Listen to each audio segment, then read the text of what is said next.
大家好，我係葉晨醫師。今日咧就同大家講講喺我哋嘅耳仔裏邊點睇你嘅壽命嘅長或者短喎嚇。咁有科學研究證實咧，耳仔嘅大小與我哋嘅壽命嘅長短咧係確實有一定嘅關係嘅噃。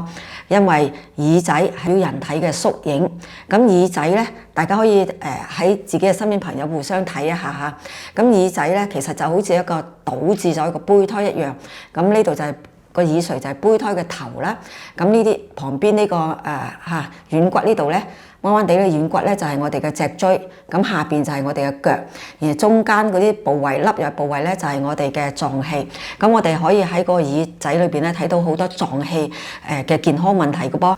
咁耳仔長又唔代表你一定會有長壽，耳仔短亦唔代表你有短壽嘅噃。我哋係要整體觀嘅。不過有一樣可以肯定就係長壽嘅人，佢個耳仔一定係長嘅，尤其是個耳垂係偏厚嘅。咁喺中醫嘅角度咧，我哋就係講望聞問切望診係非常重要嘅。咁當一個病人行入嚟我哋嘅診所咧，我哋會第一眼立一立佢個整體個樣啦。咁然後咧，我哋喺我哋嘅診所，我哋睇耳仔係我哋嘅重點嘅。我哋會用一台機器慢慢從佢個耳仔下邊一路咁往上睇，睇下有冇其他嘅健康嘅問題。咁大致上我哋會可以睇到佢哋嘅有冇高血壓高血脂心臟病有冇婦科問題同埋睇到佢嗰個脊骨咧係直唔直嘅，呢啲我哋都可以睇到嘅。咁甚至乎有啲病人咧，佢本身未有察覺佢自己嗰個健康問題，而喺耳仔方面咧，我哋已經可以睇到話俾你知，喂，你要小心呢方面嘅問題喎。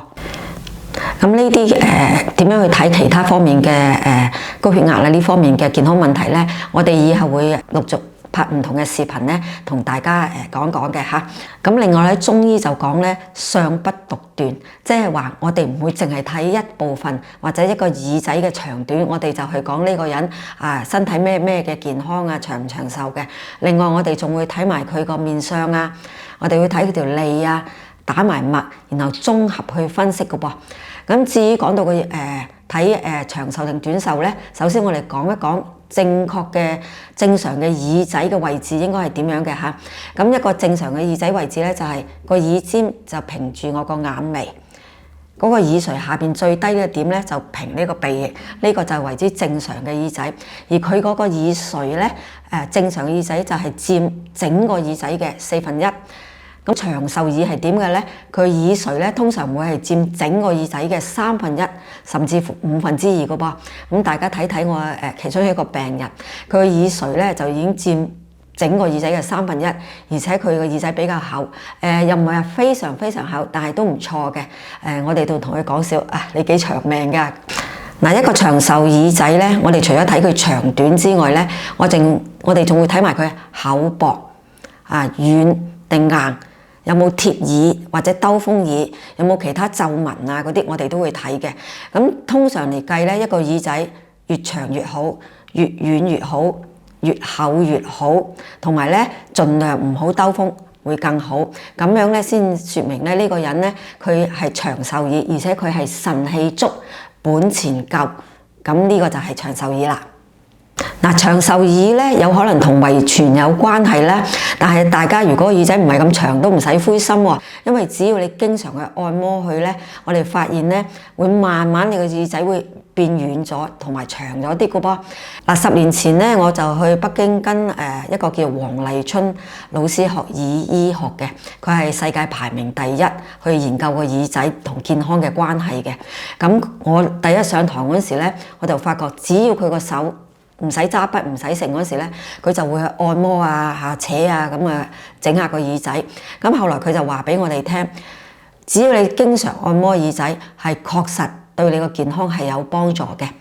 咁其實按摩耳仔咧係有個順序嘅。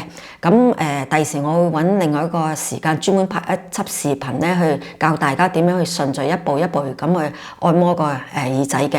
咁但係咧建議大家平時冇嘢做，睇緊電視同朋友傾緊偈甚至乎上廁所，你都可以按摩你耳仔掹扯按摩成個耳仔不同部位，咁樣都可以達到一個健康嘅目標嘅噃。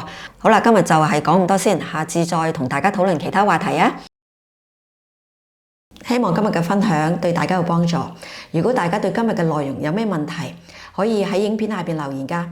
如果大家對其他中醫啊、養生啊、健康方面嘅知識有興趣嘅話咧，可以 subscribe 我哋嘅 channel 同埋打開個鐘仔，咁你就唔會錯過以後精彩嘅視頻㗎啦。